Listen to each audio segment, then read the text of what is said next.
اچھا، اب جہاں تک عام مومنین کی قبروں کا تعلق ہے اس میں صورت یہ ہوتی ہے شرعی اور اخلاقی بھی کہ جب تک قبر میں میت موجود ہے یا جب تک قبر میں میت موجود ہے جب تک تو نبیش قبر بھی حرام ہے، یعنی قبر کو توڑا نہیں جا سکتا، کھولا نہیں جا سکتا۔ اس کے بعد صورتحال یہ ہے کہ جب تک اس کے لواحقین، اس کے ورثاء اس قبر کی حفاظت کر رہے ہیں یا اس کی بقا چاہتے ہیں، جب تک تو وہ ان کی ملکیت ہے اور ان کے لیے ایک ایسی چیز ہے کہ جس سے ان کو دلی لگاؤ ہے۔ لیکن آہستہ آہستہ زمانہ گزر جاتا ہے اور ورثاء ختم ہو جاتے ہیں اور قبریں جو ہیں وہ مٹا دی جاتی ہیں، ان کی جگہ دوسری قبریں بن جاتی ہیں۔ اگر صدیوں کے اوپر ہم محیط زمانے کو دیکھیں یا اور لمبے عرصے کو دیکھیں تو ایک ہی قبر میں سینکڑوں مردے دفن ہو جاتے ہیں اور کوئی قبر جو ہے وہ کسی کے نام سے منسوب نہیں رہ جاتی۔ تو اس اعتبار سے پھر قبر کا مرنے والے سے کوئی واسطہ، کوئی تعلق اس اعتبار سے نہیں رہتا کہ جس کو ہم اس کی قبر کہیں۔ ایک ہی قبر میں پتہ نہیں کتنے مردے دفن ہو جاتے ہیں۔ اور ہمارے ہاں جو کراچی کا کم سے کم ہمیں معلوم ہے کہ یہاں کے جو میونسپل کارپوریشن کے قبرستان ہیں ان میں تو صرف ایک سال اگر ورثہ نہیں گئے تو اس میں دوسری قبر بن جاتی۔ تو اس اعتبار سے اس قبر کی ایک اخلاقی اور شرعی حیثیت جو ہے وہ ختم ہو جاتی ہے۔ تو ایک مسئلہ تو یہ تھا، اس کا ہم نے وضاحت کر دی کہ کوئی یہ نہ سمجھے کہ ہم اس قبر کا انکار کر رہے ہیں۔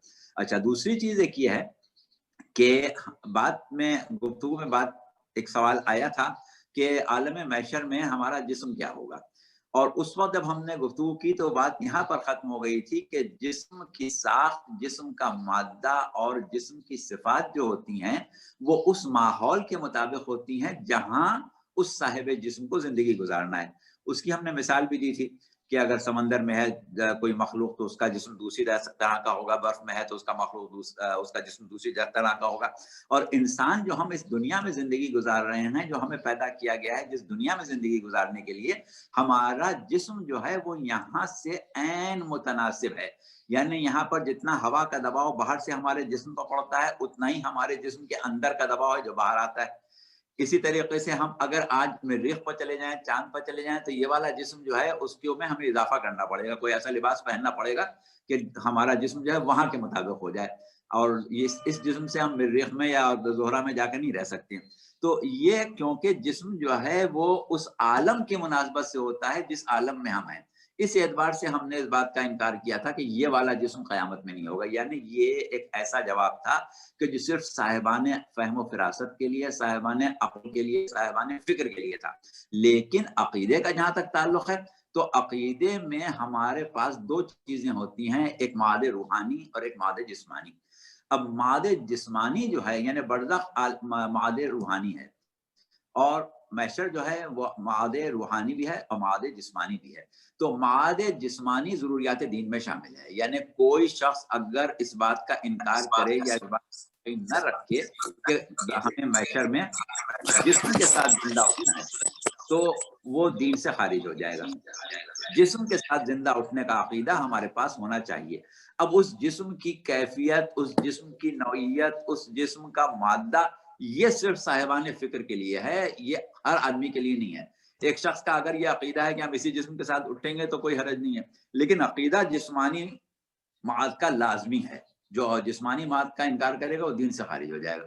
تو ہمیں بنیادی طور پر معاد جسمانی کا عقیدہ رکھنا ہے، لیکن اس جسم کی کیفیت کیا ہوگی، اس جسم کی شکل کیا ہوگی، اس جسم کا مادہ کیا ہوگا اور اس جسم کی صفات کیا ہوں گی، یہ پھر صرف صاحبان عقل کے سوچنے کی چیز ہے، ہر شخص کے اوپر واجب نہیں ہے۔ تو یہ دو وضاحتیں تھیں وہ ہم نے کر دی۔ اب آپ سوال کے اوپر آ جائیں۔ اچھا چلیے اب واپس چل جاتے ہیں ذرا روح کی طرف۔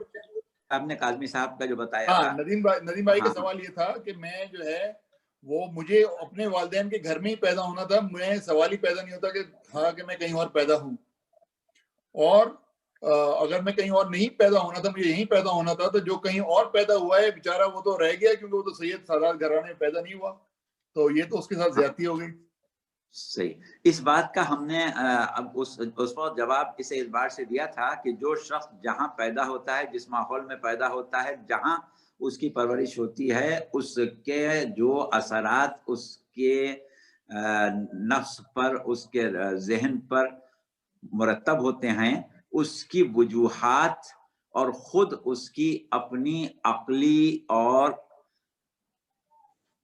ذہنی جو حیثیت ہے، کیونکہ امام کا بھی قول ہے کہ روز حشر ہر شخص سے سوال اس کی عقل کے مطابق ہوگا، اور عقل جو ہے وہ اتنا ہی کام کرتی ہے جتنا علم ہوتا ہے، علم سے زیادہ عقل کام نہیں کرتی۔ تو وہ جو کچھ اس کے ساتھ گزرا ہے، جس ماحول میں پیدا ہوا ہے، جن حالات میں پیدا ہوا ہے، جو کچھ اس نے دیکھا ہے، جو اس کو مواقع ملے ہیں، جو نہیں ملے ہیں، اس سے اس نے جو فائدہ اٹھایا ہے، نہیں اٹھایا ہے، ان تمام چیزوں کے مطابق سوال ہوگا، اور روز حشر جس کو سزا ملے گی یا جزا ملے گی یا بڑی سے بڑی بھی سزا ملے گی، کوئی یہ نہیں کہہ سکے گا کہ اللہ نے میرے ساتھ زیادتی کی، اس کو پورا مطمئن کر دیا جائے گا، اس میں کوئی فکر کرنے کی ضرورت ہی نہیں۔ لیکن جو جواب رہ گیا تھا وہ یہ تھا کہ ہم جہاں پیدا ہوئے ہیں کیا اس کے علاوہ بھی کہیں پیدا ہو سکتے تھے؟ تو اس کا جواب نفی میں ہے، ہرگز ممکن نہیں تھا کہ ہم کہیں اور پیدا ہوتے، ہمیں وہیں پیدا ہونا تھا جہاں ہم پیدا ہوئے ہیں۔ کیونکہ جب ہم نے یہ کہہ دیا کہ باہر سے روح آ ہی نہیں رہی ہے، امپورٹ ہو ہی نہیں رہی ہے، تو پھر جب باہر سے آتی تو کہیں بھی چلی جاتی، پھر تو کوئی سی بھی آ جاتی، کہیں بھی چلی جاتی، سب چیزیں اتفاقی تھیں۔ لیکن جب یہ بات طے ہے کہ ہمارا خمیر جو ہے وہ ہماری نسل میں ہمارے والدین سے، ہمارے آباء و اجداد سے، ہمارے شجرے سے آ رہا ہے، تو پھر ہمارے شجرے سے جو چیز آئے گی وہ ہم ہی ہوں گے، ہمارے علاوہ کوئی نہیں ہوگا، ہم کہیں اور نہیں پیدا ہو سکتے۔ ٹھیک ہے، ٹھیک ہے ندیم بھائی، اگر آپ کے سوال کا جواب نہیں ملا ہے ٹھیک سے اور آپ کو مزید وضاحت چاہیے تو پلیز واٹس ایپ کر دیجیے گا کہ کیا سوال ہے آپ کا۔ اچھا، اب مولانا آپ نے شروع میں جو میرے پاس جو آئے تھے 3-4 سوال، ان کے تو آپ نے جواب دے دیے کہ قبر کی حقیقت، اور جو مقبروں میں جاتے ہیں ہزاروں میل کا سفر کر کے، میں کربلا جاتا ہوں ہر سال مثال کے طور پہ، اور لوگ جو ہے وہ انگلیاں گاڑ کے قبر کے اوپر اور فاتحہ پڑھتے ہیں 10-10 20-20 سال کے بعد، ہم بھی کرتے ہیں جب کراچی جاتے ہیں تو اس کا تو جواب، ان چیزوں کا تو آپ نے جواب دے دیا۔ اب ایک سوال جو تھا وہ تھا اپنی فرزانہ کا، جس میں آپ نے لاسٹ ٹائم ذکر کیا تھا کہ جسم روح کا حجاب ہے اور روح عقل کا حجاب ہے، تو وہ اس کو تھوڑا سا مزید وضاحت کی ضرورت ہے کہ روح عقل کا حجاب کس طرح ہے۔ ٹھیک ہے، دیکھیے بات یہ ہے کہ ہم نے جو گفتگو کی اس میں گفتگو کو سادہ رکھنے کے لیے، یعنی اس کو پیچیدگی یا کمپلیکیشن سے بچانے کے لیے بہت زیادہ گہرائی میں فی الحال نہیں گئے، کیونکہ پہلے ہی یہ ہمارا موضوع گہرا تھا۔ اب ہم اس کو اور گہرا کرتے چلے جائیں گے تو ظاہر ہے کہ لوگوں کو سمجھنے میں مشکل ہوگی، دلچسپی کم ہو جائے گی۔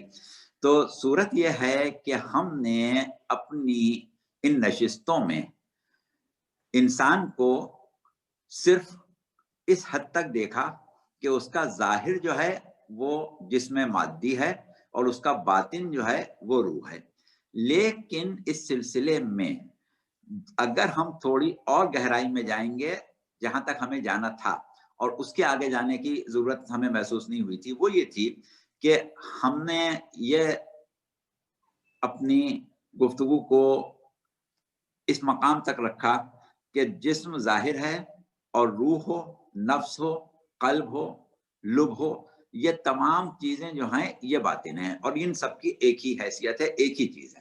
اچھا، لیکن بات یہ ہے کہ اگر ہم احادیث کی طرف جاتے ہیں، خاص طور سے وہ احادیث جو شیخ محمد ابن یعقوب کلینی نے عقل کے عنوان سے اصول کافی کی کتاب العقل والجہل میں جمع کی ہیں، تو ان سے یہ پتہ چلتا ہے کہ حقیقت انسان جو ہے وہ عقل ہے، جوہر انسان جو ہے وہ عقل ہے، امتیاز انسان جو ہے وہ عقل ہے، روح انسانی اور دیگر تمام جاندار چیزوں کی قوت حیات میں جو امتیاز ہے وہ صرف عقل کی وجہ سے ہے۔ تو اس اعتبار سے ہم یہ نتیجہ نکالتے ہیں کہ جوہر انسان یا حقیقت انسان عقل ہے۔ اب جب ہم جوہر انسان اور حقیقت انسان تک عقل کو قرار دے رہے ہیں، یا یہ کہیں کہ جوہر انسان تک پہنچنے کے لیے عقل تک پہنچ رہے ہیں، تو پھر حقیقت انسان جب عقل ہوئی تو عقل کا حجاب جسم نہیں ہے، کیونکہ عقل جو ہے وہ دراصل مظہر روح ہے۔ عقل ہماری پارٹ آف باڈی نہیں ہے، عقل ہماری روح کی صفت ہے، ہماری روح سے ہماری عقل ظاہر ہوتی ہے، نہ کہ جسم سے۔ تو اس اعتبار سے پھر ہم یہ کرتے ہیں کہ حقیقت وجود انسان عقل، عقل کا حجاب روح، اور روح کا حجاب جسم۔ اس اعتبار سے ہم عقل سے اگر شروع کریں گے اور عقل کو جوہر انسان سمجھیں، عقل کو حقیقت وجود سمجھیں، تو پھر ہمیں عقل کے بعد جسم پر نہیں آ سکیں گے، بیچ میں روح آئے گی، پھر جسم آئے گا، اس اعتبار سے کہا تھا. لیکن ہماری گفتگو جو ہے اس میں ابھی ہم تھوڑا سا آگے بڑھیں گے، لیکن اس کو وہاں تک نہیں پہنچائیں گے. فی الحال انشاءاللہ آئندہ کبھی اگر زندگی رہی تو پہنچائیں گے کہ اس کے بعد بھی خلقت انسان کے اسرار و رموز اور ہیں. اور اس میں پھر یہ کہا جاتا ہے کہ عقل کا بھی ایک جوہر ہے، یعنی عقل خود حجاب ہے، اور عقل کا حجاب جو ہے وہ سر ہے. اور اسی طریقے سے لوگوں نے 5 یا 6 مراتب انسان کی تخلیق میں رکھے ہیں. اور وہ کتابیں جن کا جو لکھی ہیں آیت اللہ روح اللہ خمینی نے، اس میں بھی انہوں نے 4 حجاب رکھے ہیں انسان کے، کہ جسم سے شروع ہو کے پہلے جسم ہے، پھر جسم حجاب ہے جسم مثالی کا، پھر جسم مثالی حجاب ہے روح کا، روح حجاب ہے عقل کا، اور عقل حجاب ہے سر کا. تو اس اعتبار سے خلقت انسانی جو ہے وہ پیچیدہ سے پیچیدہ، پیچیدہ سے پیچیدہ ہوتی چلی جا رہی ہے. اب ہماری کوشش یہ ہے کہ اتنا پیچیدہ بھی نہ کریں کہ لوگ گھبرا جائیں، اس لیے ہم نے اس کو عقل کے آگے چھوڑ دیا تھا. ٹھیک ہے، چلیے یار یہ تو ہو گیا سوال. اچھا یہ جو ہے نا روح سے متعلق 1-2 سوال اور بھی آئے تھے، ساجد نقوی بھائی کا بھی آیا تھا سوال، تو میں نے کہا وہ پہلے نمٹا لیں، اس سے پہلے کہ قبر اور اس پہ جائیں برزخ. ہاں بالکل بالکل. ان کا ایک سوال یہ تھا کہ کیا نادانستہ غلطیوں کا اثر روح پر ہوتا ہے یا جسم پر؟ دیکھیے بات یہ ہے کہ غلطیاں تو 50 قسم کی ہو سکتی ہیں. نادانستگی میں کسی نے زہر کھا لیا تو ظاہر ہے کہ جسم پر ہی اثر ہوگا، اور نادانستگی میں اگر کسی نے کوئی ایسا ناجائز کام کیا، مثلا حرام رزق کھا لیا، تو اب حرام رزق سے موٹا تو ہو جائے گا، مگر یہ کہ بہرحال روح جو ہے اس کے اوپر برا اثر پڑے گا. صحیح. اچھا، اور دوسرا سوال ان کا یہ تھا کہ جسم سے روح کا تعلق کیسے مضبوط کیا جا سکتا ہے؟ یہ شاید پہلے بھی ہوا تھا ڈسکس، لیکن ایک دفعہ ہاں، جسم سے روح کا تعلق جو ہے نا، اس کا مضبوط کرنا ہمارا اختیاری فعل نہیں ہے، وہ امور تکوینی ہے. نہ ہم روح کو جسم سے الگ کرنے کا کام کر سکتے ہیں، وہ بھی اللہ ہی کرے گا. اور روح کا جسم سے جو تعلق اللہ نے پیدا کیا ہے، جس کو نفخ روح کہا ہے، وہ بھی اللہ کا کام ہے. وہ تکوینی امور ہیں، ہمارے خود کرنے کی نہیں ہے. ہاں ہم روح کی قوت بڑھا سکتے ہیں، روح کی بالیدگی بڑھا سکتے ہیں، روح کی شدت حیات بڑھا سکتے ہیں، یہ ہمارا کام ہے. لیکن یہ کہ ہم چاہیں کہ تعلق میں کوئی فرق کریں، وہ نہیں ہو سکتا. وہ تکوینی ہے.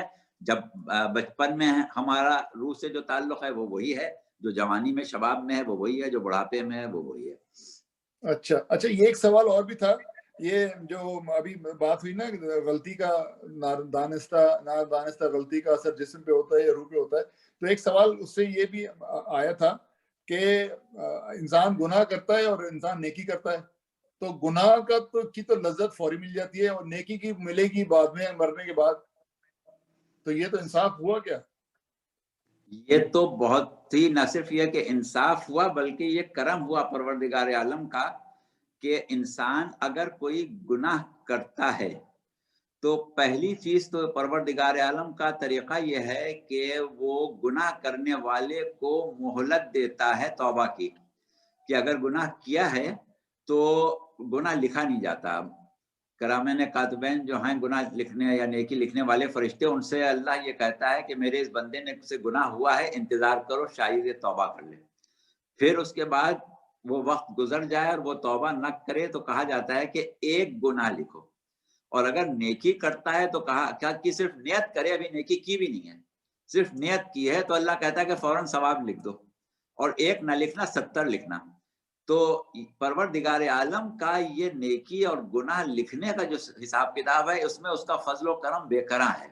اور اس کے بعد یہ ہے کہ نیکی کبھی زائل نہیں ہوتی سوائے اس کے کہ چند گناہ ہیں جن کا ذکر کیا گیا، جیسے کسی کی غیبت کرنا، یا اور 2-3 گناہ ایسے ہیں کہ جس میں یا رسول اور اللہ کی فرمان کے اوپر اپنی آواز کو بلند کرنا یا ان کی سے آگے نکلنا، اس قسم کی چیزیں ہیں. بعض قرآن کی آیتیں کہ اس سے ہفتے اعمال ہوتا ہے. اس کے علاوہ اللہ نیکی کو کبھی ظاہر کرتا ہی نہیں ہے. ایک ذرہ برابر بھی نیکی ہے تو قیامت میں کام آ جائے گی.